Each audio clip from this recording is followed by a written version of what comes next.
What makes you so good? What's the breakdown of the strengths and weaknesses of Hikaru Nakamura? So I think probably my biggest strength is that I'm a universal player. I can play pretty much any opening strategy. It doesn't really matter. Beyond that, I think it's mainly that I don't really make many blunders. I don't make blunders unless I'm under a lot of pressure generally. So I know I'm oversimplifying. It's not as simple as Does that this or that apply easy, but to Blitz as well? I think it's much more applicable to blitz in particular because my intuition is very good. So when I'm making less blunders with limited time on the clock, my opponents actually make a lot more blunders. That's why I think it's much more pronounced in blitz than it is in classical chess. Because in blitz, when you're down to like 10 seconds in the game, both players have 10 seconds.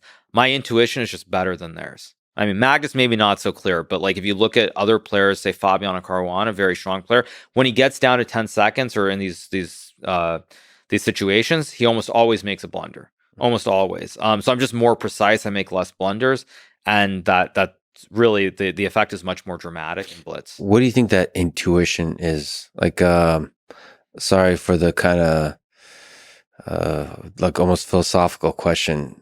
What is that? Is that calculation, or is it some kind of weird memory recall? What is that? Like being able to do that short line prediction. I think that's just playing so many games online, and there's some kind of subconscious feel that I have. Because when you're that low on time, you can't calculate. It's just you have to look, you just have to figure out what's the move you want to play is, no calculation, and just go with it. And I think just playing so many games, probably, I mean, I'm guessing I've played over 300,000 games online, and I think just playing all those games, it's a feel. There's no tangible way that I can't put that really into words. It's just a feel. What do you visual? And we should say that you're, I think, currently the number one ranked blitz player in the world.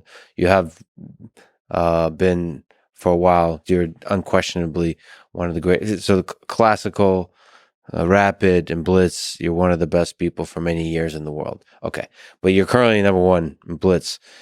So I'd love to kind of for you to dig into the secret to your success in blitz. Is it, as you're saying, that intuition, being able to, when the time is short, to not make blunders and then to make a close to optimal move? I think it's generally that I'm able to keep the games going no matter what until we're low on time.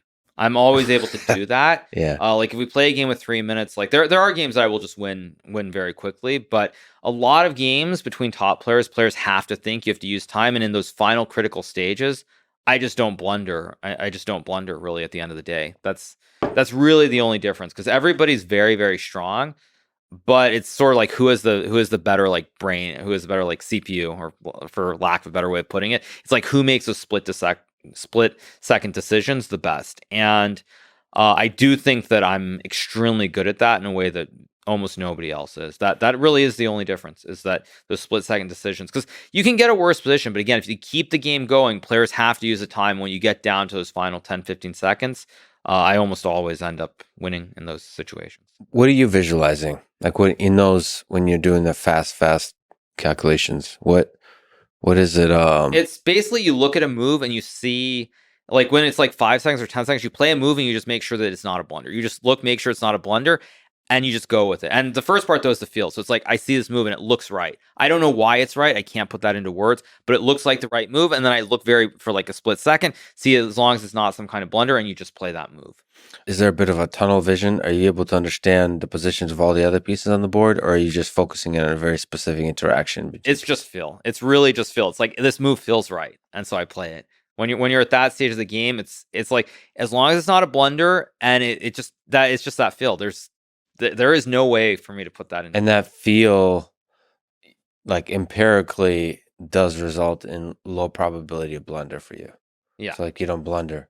Yeah. Even though there could be, like, you don't forget like a random piece that was like very, very. I mean, it does happen, of course, but very rarely. And I mean, I've done it on stream many times. Like it's just you go with the move that for whatever reason, like it just intuitively, whether it's from playing hundreds of thousands of games on the internet, or just that experience, like you just intuitively can feel like the move is right.